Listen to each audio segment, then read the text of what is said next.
What's going on, everybody? So it looks like we've got woke Avengers Endgame playing out right in front of our eyes with a practicing Muslim from Saudi Arabia who is in the FaZe clan claiming that despite FaZe supporting the LGBT agenda, he does not, as he is a practicing Muslim.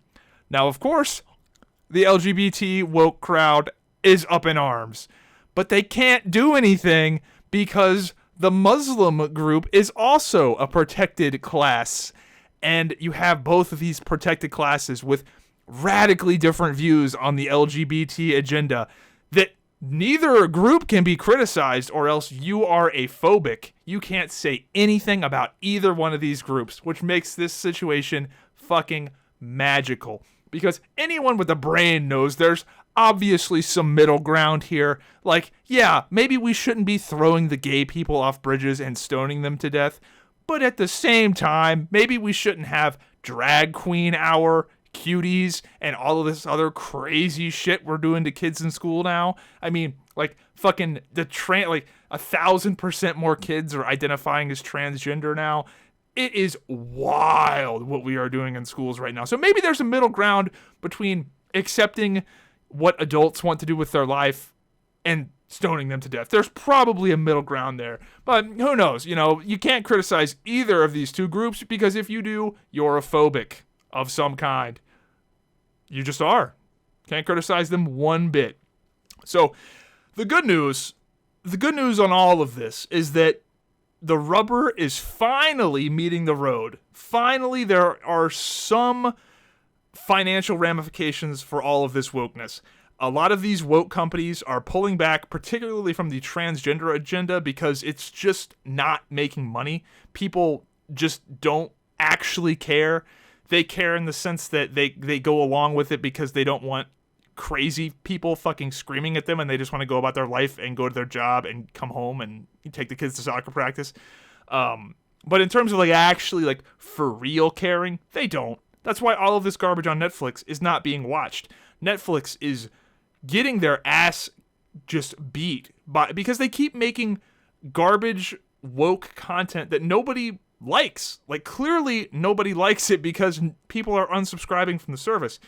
And I don't think that, and it's not that people are against alternative things or even degenerate things. For example, House of Cards, the primary character, the main character in House of Cards is a bisexual fucking lunatic. Like, he is super degenerate, and we loved it. It was great. It was a great fucking show. And nobody was like, oh, we're not going to watch House of Cards because he's fucking the Secret Service detail. Like, everyone fucking loved that shit. We're not against the degeneracy. We're just against the craziness. I don't know. It's wild. Another example of this happening was famously Gillette, who lost billions of dollars the following quarter and blamed it on men not shaving anymore and men growing out beards more now than in the past. That's fucking bullshit. Everyone knows that's bullshit. They just gave a bunch of men a reason to not buy their product. And I think that's where a lot of these corporations are kind of going wrong, is that there's so many people that just are brainless in buying, like, especially like Gillette razors, where they just buy it because they always buy it. For example, I bought Gillette shaving cream in the past for the longest time because that was the first thing I ever bought. And I said, this works. And I just kept buying it until they gave me a reason not to. And then I just switched to the Great Value brand or whatever, because it's all the same. They broke the habit. They gave me a reason to break the habit. Another example of this is Black Rifle Coffee, which is probably the dumbest example of a company not understanding their target demographic at all. They came out with the nonsense, and their stock just fucking imploded. It's a complete fucking disaster over Black Rifle Coffee. So, yeah, it's not working. Like, the needle moving, for being woke, it's just not moving the needle like it did in the past. I think when it, 5-10 years ago, especially like 10 years ago, if you came out and did this, the support you got for being different and being like counterculture, actually, it moved the needle enough to where it made sense from a business point of view. But now that is just not the case. You are not special if you're doing the woke thing. If anything, you're just pissing off the silent majority that's getting very fed up with this. And I don't think this is an issue of tolerance. Like, I think, for the most part, most people are tolerant of what other adults do. It's just the sports and the kids. Sports and the kids, that is good luck. Good luck. That's where you're going to really get some pushback. Also, things that are annoying is the renaming of things. The Washington Redskins, come on, man, that ain't it. That ain't it. Especially considering, no one's offended by that. Probably the fucking dumbest rebranding has got to be the Aunt Jemima syrup getting rebranded. From a business perspective, this was a horrendous failure. You lost all of your brand recognition from people who genuinely like Aunt Jemima pancake syrup because you changed the name because apparently Aunt Jemima is racist. Apparently, I don't know. If anything, it's going to help the sales of your product because, for example, if I'm buying barbecue sauce and I don't have really a preference, I'm going to get the barbecue sauce that's got the random old black guy on it that I don't know because that shit is probably fucking dope. And you know what I mean? It's just like, I don't know. There's more of a personal feel to it. And Aunt Jemima, I really honestly have no idea how it was racist. Maybe it was racist, but really, why are you gonna why take it away at this point after it's, a beloved product? And the thing is they renamed it to Pearl Milling Company. Yeah, Bear. Hey man, go to the store and pick up some Pearl Milling Company syrup. Oh, that's real fucking wholesome. Thank God. We got rid of racist Aunt Jemima and replaced her with the most corporate, whitewashed, literal whitewashed fucking garbage. Pearl Milling Company? Get the fuck, that's honestly fucking racist. That is actually, you're taking the black woman off to replace it with Pearl Milling Company? That's so fucking lame. So, I think there's genuinely a shift happening. Not a fast one. This shit, yeah, it's going to be happening for a while, but I think the fact that capitalism and people are actually starting to see that this agenda is not exactly paying dividends like they thought it would, they thought this was going to be an easy layup, and it turns out maybe not the best move for a lot of these companies. I think in a lot of entertainment is going to get away with it for a while, but a lot of these family products, anything that's aimed towards people with kids and families, I think you're going to see a massive kind of taking away, just easing off the gas a little bit on this woke shit. I think a lot of it is also that people are starting to get a little bit more courageous in speaking out against it because there have been more and more people that have spoken out against it. Obviously, the first people to storm the beaches of Normandy are just going to get gunned down, but it's a little easier for the guys coming after them to storm the beaches.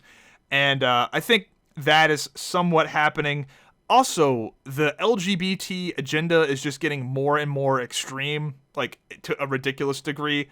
There's an article saying that it is encouraging women to smell their own shit to be inclusive to trans women. It's getting fucking crazy. And I think for the most part, most people are on board with the LGBT thing, as in hey, you can be lesbian, gay, bi, whatever. As an adult, do your own thing. You can get married, whatever. The sanctity of marriage, that fucking shit is done. Everybody's getting divorced. Nobody fucking cares about that. Get married. Who cares? I think everybody's pretty much on board with that, considering how beloved many, gay characters on TV and popular culture are. I think most people are pretty okay with that, but it's just the outrageous shit, women smelling their own shit, and the transgenders in sports thing. Crazy. That is fucking crazy. What they're teaching in schools is fucking crazy. The what's it called? Social contagion of all of this is fucking crazy. If this was just adults doing their own thing, it would be less, there'd be a lot less pushback, but I don't know. And this is coming from a guy, if anybody's been watching my channel for a long time knows I'm a pretty fucking degenerate person. I am not religious. I'm not really a high horse kind of guy, but god damn, society genuinely is becoming very fucking degenerate. And the amount of like sexualization happening to children in children's media in kindergarten and first grade, this is wild. And when I say children, I'm really trying to emphasize children, not like 13-year-olds. It was always funny as a kid when I was growing up, in middle school and even high school, there'd be like titties in a movie and the teachers be like, oh, no, I can't show that. Like at that point, you're 13, 14, you know how the sausage is made. At that point, it's like kind of ridiculous. But as a literal child, sexuality and sex and all of that shit was just not a thing, man. I was playing Banjo-Kazooie. Like, what the fuck happened? Like, I was riding my bike. Now the kids are trans and learning about their non-binary teacher. Like, this is wild. So, anyway, fundamentally, I think the fundamental problem with all of this is that the family... It always goes back to the family. Now, I'm not super religious. I'm not, one of these guys that's going to sanctity of marriage. I don't believe in that shit. But I do believe in mothers and fathers and strong parental units, raising children properly. I think a lot of that comes down to kids having shitty upbringings and us not having problems. Like the first world just has no fucking problems anymore. Like it is so easy and no one has anything to fight for or nobody really has a purpose because everything's just so easy that you kind of have to make mountains out of molehills or just create molehills because there aren't any. Another thing that gives me a little bit of hope about this woke agenda is that they fracture their own base pretty significantly. I have a guy I play Overwatch with who is a black guy and is gay. Now, you would assume this guy is for sure signed, sealed, delivered on the LGBT progressive train. He's black and he's gay and he has, progressive views on healthcare. You would assume like this guy for sure locked in. He's a lifer. He's not going anywhere. But he's pro-gun. He likes, he believes in the Second Amendment and the principles of why the Second Amendment exists. He's black. He's gay. He wants fucking universal basic, or universal healthcare. But if you don't agree with every single fucking thing on the progressive doctrine, you are banished. So he gets more hate from people on the left than people on the right. And so that's why I think there's a little bit of a shift happening because you have to drink not even just a little bit of the Kool-Aid. You got to drink all the fucking Kool-Aid and make sure there is not a goddamn drop left. Anyway, that's it for my rant. I just did this one off the cuff. I just thought the FaZe tweet was genuinely hilarious because both groups are protected. You can't say anything about either one of those groups, otherwise you're a phobic. And good times, man. Good times. I'm having a blast watching it happen.